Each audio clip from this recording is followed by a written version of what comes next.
My name is Zac. And I'm Gotchy. And welcome to At The Music. The 5-minute music hour With Zac and Gotchy.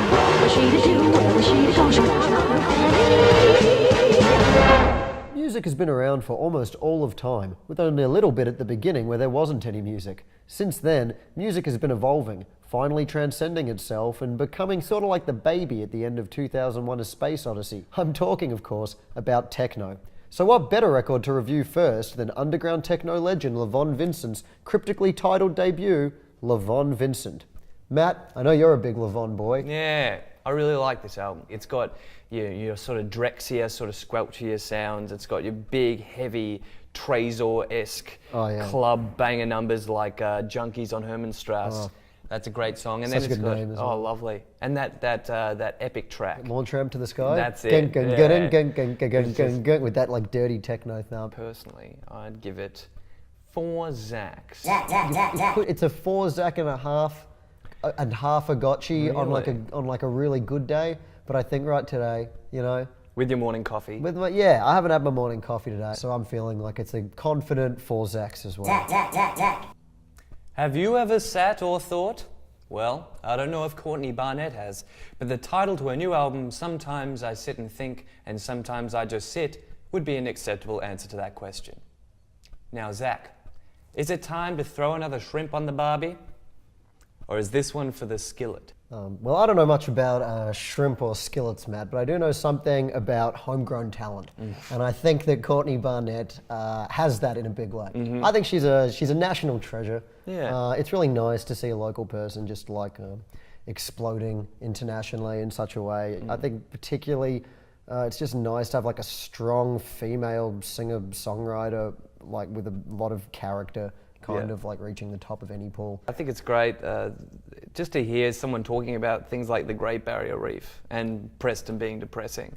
It hits home on that level. I thought it was going to have these sort of strong hipster vibes, especially now that she's hyped by publications like Pitchfork, but it's still as unpretentious and direct as ever. Yeah. She's certainly got this unique delivery, and it's just engaging, so absorbing all the like narratives and stuff.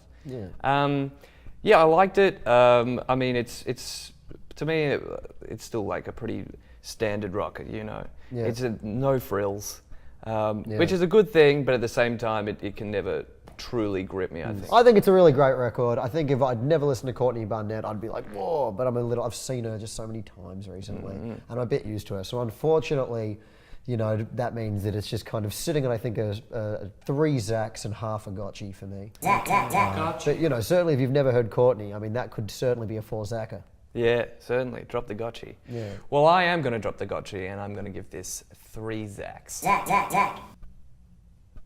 With Elvis inventing the blues and Joss Stone inventing jazz, the white race's limitless creativity will burn eternally. But since we're all still waiting for Macklemore's latest pièce to raise his stance, we instead turn our ears to urban musician Kendrick Lamar's latest attempt at hip-hop, To Pimp a Butterfly. This album is ridiculously good. He is just setting the bar so high. Count me in. It's just impossibly ambitious, the entire thing. It's like an hour and 20 minutes. You sit there and you listen to it, and it's just gripping, like beginning to end. It's just holding you there. It's just his entire like existential crisis, him like tackling fame and how he feels about it, his relationship with like Compton now that he's rich and famous, his responsibilities, him talking about his ego, that track where he's talking about like talking to the homeless guy and not giving the homeless guy money, and that like, you know, he talks to the devil at one point, he talks to Tupac at one point.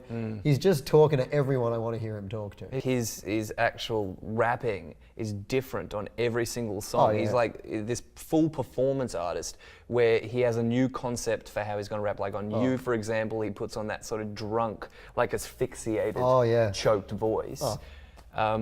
It's just, he's an amazing storyteller. You could write an essay on that record, and I'm sure people will. Instead, I think I'm just going to go ahead and give it 5 Zacs. You know what? I think it's a masterpiece. I'm going to go ahead and also give it 5 Zacs.